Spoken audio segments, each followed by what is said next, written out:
అందుకేనేమో నీకు నన్ను 20 ఏళ్లు దూరం చేశాడు. ఎందుకేనేమోనమ్మా తిరిగి మనల్ని కలిపాడు. నేనెందుకు పుట్టానో నాకు అర్థమైందమ్మా. నా బతుకి అర్థం తెలిసింది.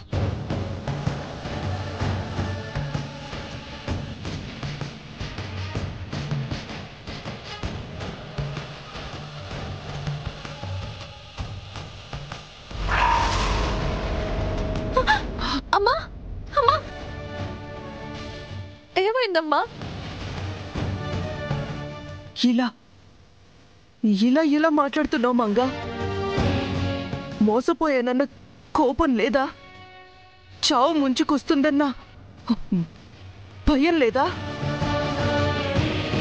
చావబోతున్నానన్న బాధ లేదా?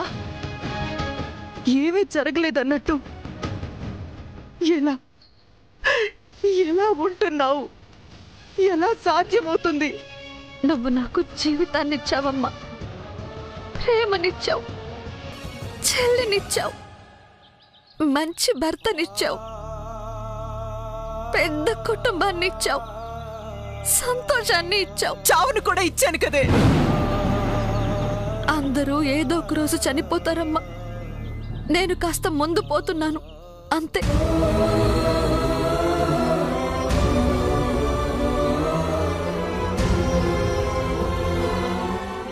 నేనింకా 2 రోజులే బతుకుతానని స్వామి చెప్పారు. పర్వాలేదమ్మా, నాకే లోటు లేదు. ఈ 20 ఏళ్ల జీవితంలో కష్ట సుఖాలు సమానంగా చూశాను. కన్న ప్రేమను, పెంచిన ప్రేమను, కట్టుకున్నవాడి ప్రేమను, తోడ పుట్టిన చెల్లి ప్రేమను అన్నీ అనుభవించాను. ఆనందంగా ఉన్నాను. చాలమ్మా, చాలు.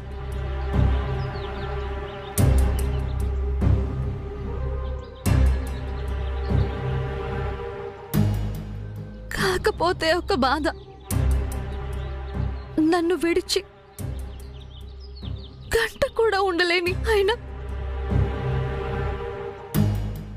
నేను లేకుండా ఎలా ఉంటారో అనే బాధ. నన్నే ప్రాణం అనుకుంటున్న ఆయన నా ప్రాణం పోతే ఎలా తట్టుకుంటారో అని బాధ. బిడ్డపై ఆశలు పెంచుకున్న ఆయనకు బిడ్డని కని ఇవ్వగలనో లేనో అనే బాధ.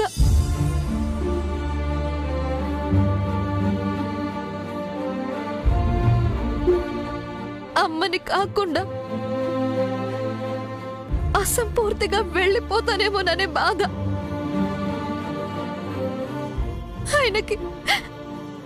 ఆయనకేం సమాధానం చెప్పాలమ్మా?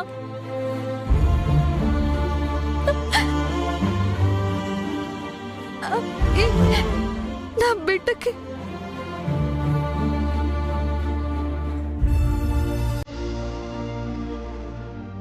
బిడ్డకి ఏమని చెప్పాలి?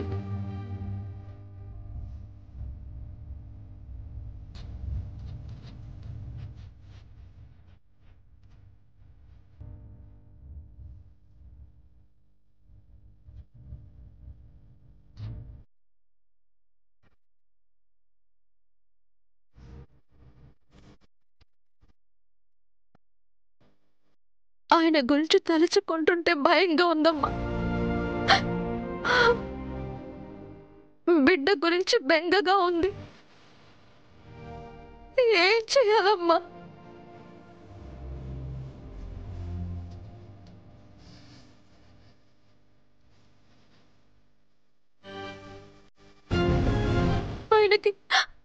ఆయనకి ఎలా ఉందో ఏమో. మెలకు వస్తే నాకేమైందని అడుగుతారు. ఆయన కళ్ళు తెరిచే లోపు ఆయన ముందుండాలి. పదమ్మ వెళ్దాం, పద.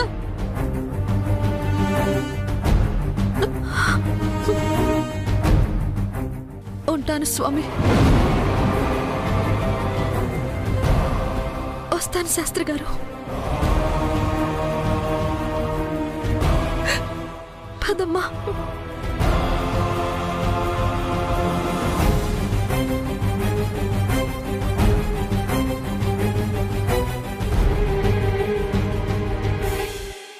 చలమయ్యా,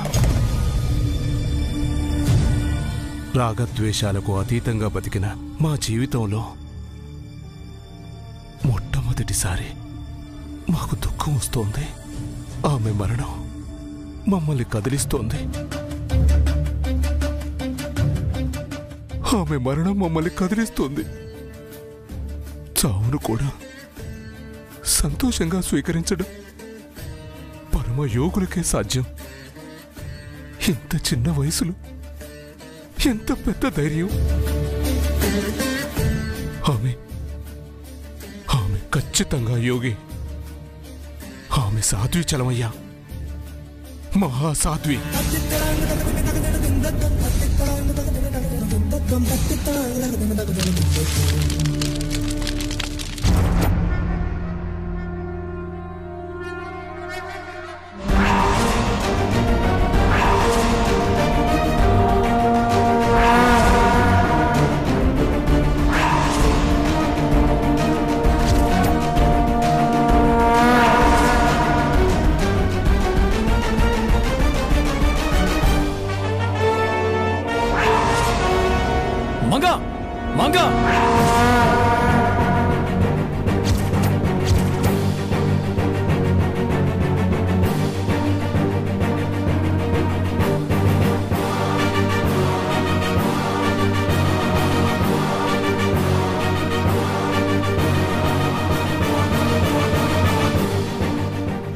sir, Manga,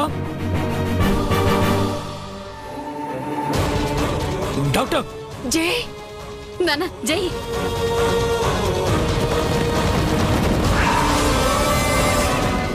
doctor, don't worry mister Jai, మీకేం కాలేదు.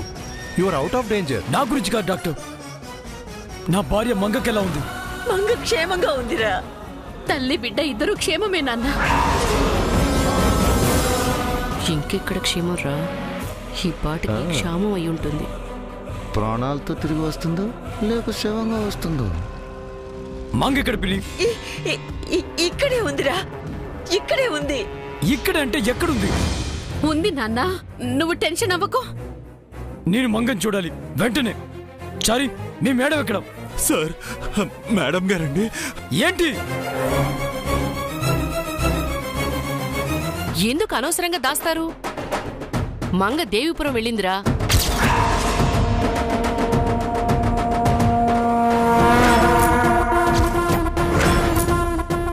వాట్? ఈ కండిషన్లోనా? అక్కడ స్వామీజీని కలిసి ఏదో నిజం తెలుసుకోవాలని వెళ్ళిందలుడు. ఇంకా ఏ నిజం తెలియాలి? ఇంత జరగకూడదు తను ఎలా పంపించారు? మీ ఎవరికి బుద్ధి లేదు అసలు.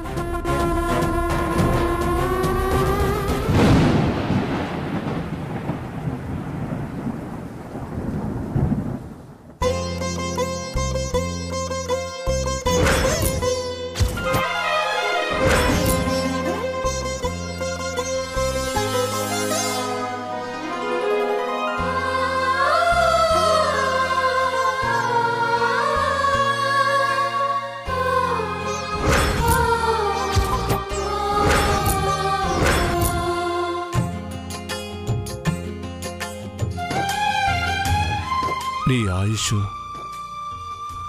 ఇక 2 రోజులేనమ్మా. ఆ పైన నువ్వు శాపానికి వశం అవుతావు.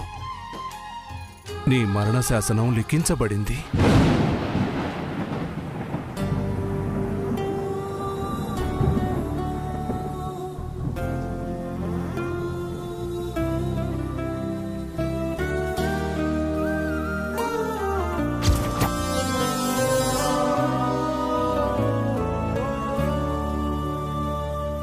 పెనుమంటల్లో చిరుగువ జారింది కాలేనో తేలేనో కడసారికి.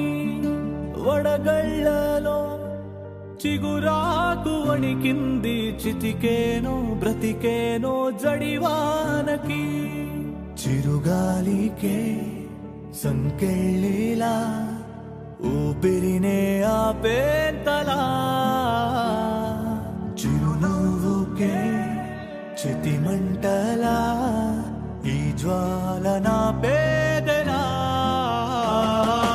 ఎవరు ఎవరు తీయని కథ వ్యధగా మార్చే ఎవరు ఎవరు మంగకు శాపం గురించి తెలిసిందా లేదా? ఇంకా తెలియకుండా ఎలా ఉంటుంది? దాని మొహం చూస్తే తెలియడం లేదా?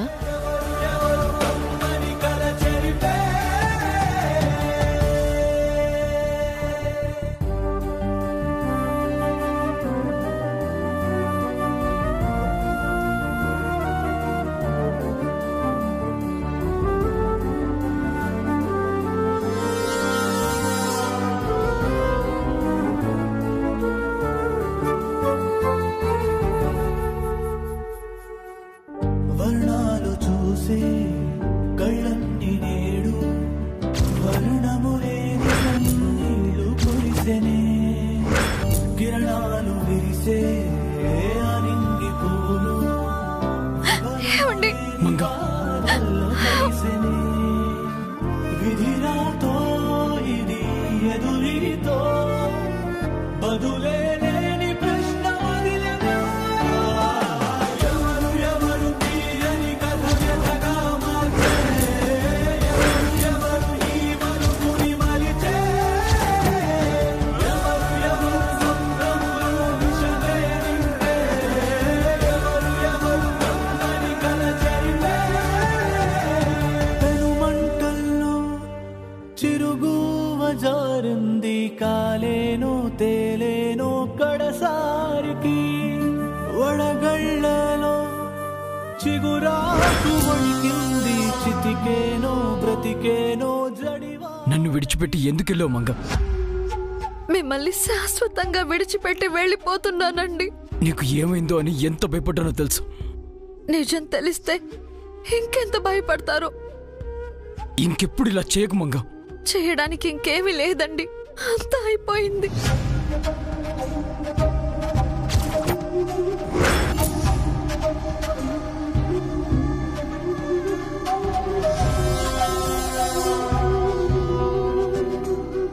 ఏం మాట్లాడవేంటి? 4 రోజుల్లో ఈ గొంతు మూగబోతుంది.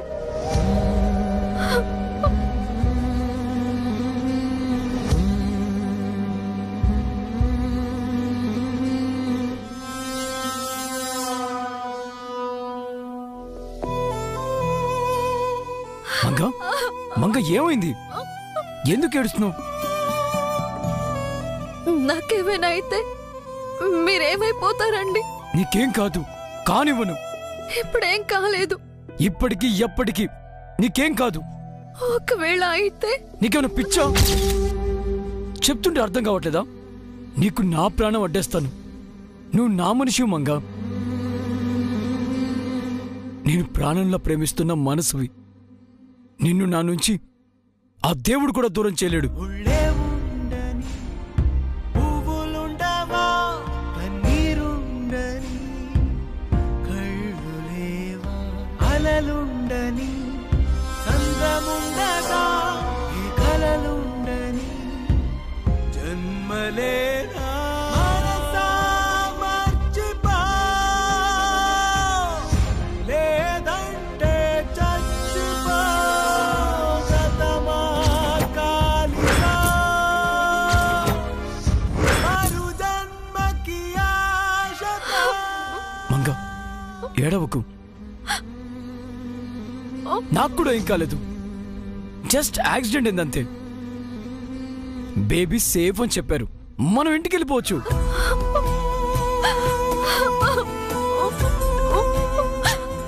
ఏడవకు బంగారం. జడ్జి మీరని చెప్పండి. పిన్ని చారి తనకి చెప్పండి ఏం కాలేదని. నాకు ఏం కాలేదని చెప్పండి.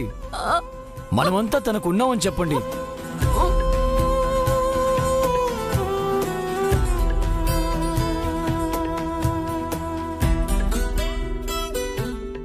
మీరనే చెప్పండి ఆంటీ. మావయ్య అత్తయ్య మాట్లాడండి. ఎవ్వరూ మాట్లాడరు జై. ఎందుకంటే అది 4 రోజుల్లో చావబోతోంది. మంగా, నీకు నాపై నమ్మకం ఉంది కదా, నన్ను నమ్ముతావు కదా. నేను చెప్తున్నాను విను, నువ్వు భయపడేది ఏది జరగదు, అంతా మంచి జరుగుతుంది. బిలీవ్ మీ, సరేనా? ఏడోకు బంగారం, ప్లీజ్. ప్రేమ మనిషికి భారమైన మనసు మనసుకు దూరమెంత. చరీ సార్. కారు రెడీ చేయి, ఇంటికి వెళ్ళిపోదాం. అలాగే సార్. పద మంగా. విడదు నీ చెంత గాలి మేడలు గాలిలోని నీటి రాతలు నీటిలోనే కలిసిపోయే కథలు విన్నానే.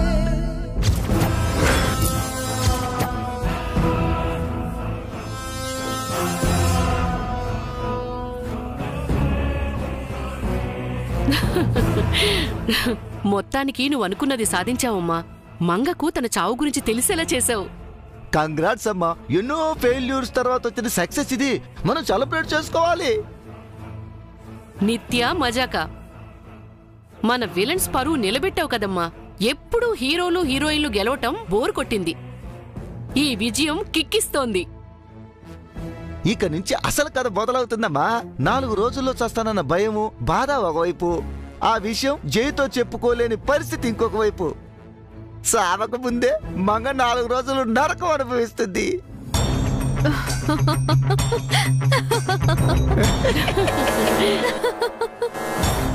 మంగ గురించి మీరు ఇంత చీప్ గా ఎలా ఆలోచిస్తున్నారు? అది మంగ, అలివేలు మంగ తాయారు. మీరు అనుకున్నవేవి అది చెయ్యదు. హాయిగా సంతోషంగా ఉంటుంది.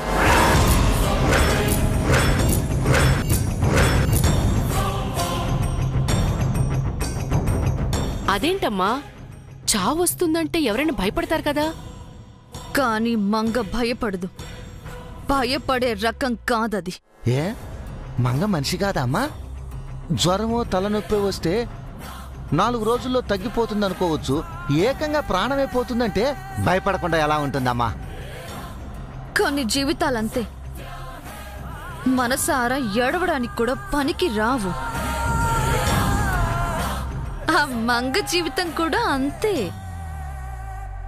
దానికి ఏవి పూర్తిగా దక్కవు, అన్నీ సగం సగమే.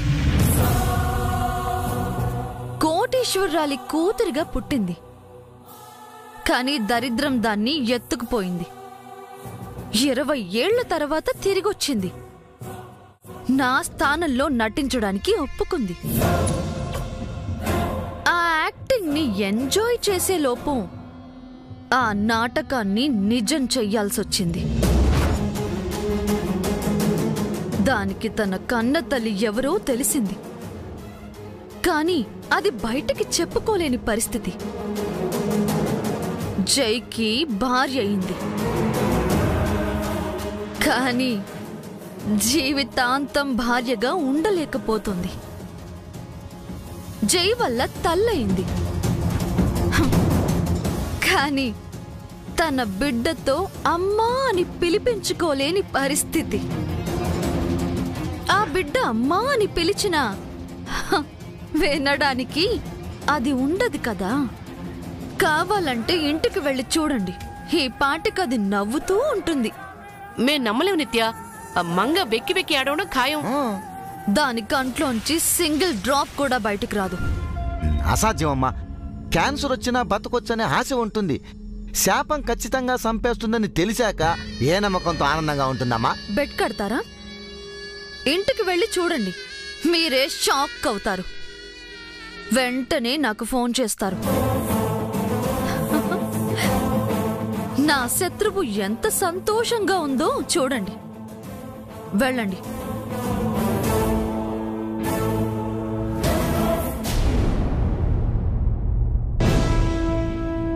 దేవీపురం లేదు, ఏ పురమూ లేదు. నేనెక్కడికి వెళ్ళను, ఏమీ చేయను, ఇంట్లోనే ఉంటాను. ఇదే వైకుంఠం, ఇదే కైలాసం, అంతే.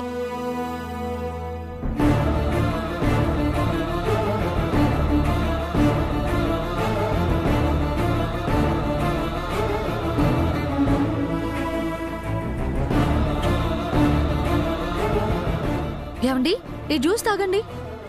నీకెందుకు మంగా ఇష్టమా? అయ్యో రామా, కట్టుకున్న మొగుడికి పళ్ళరసం ఇవ్వడం కూడా ఓ పనేనా? ఏమంత కష్టపడ్డానని? కడుపుతో ఉన్నావు కదా. మీరు తలకి కట్టుతో ఉన్నారు, అది నా వల్ల.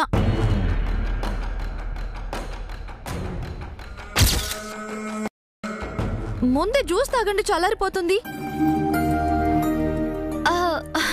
అయ్యో నామతి మండ, చల్లారిపోవడానికి ఇదేమైనా కాఫీనా టీనా?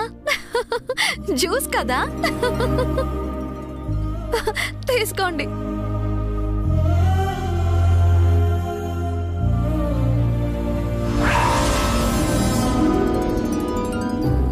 ఎదుగో జేజీ, మీకిదే చెప్తున్నాను, ఇకపై మీరు ఆ దేవీపురం పేరెత్తకూడదు.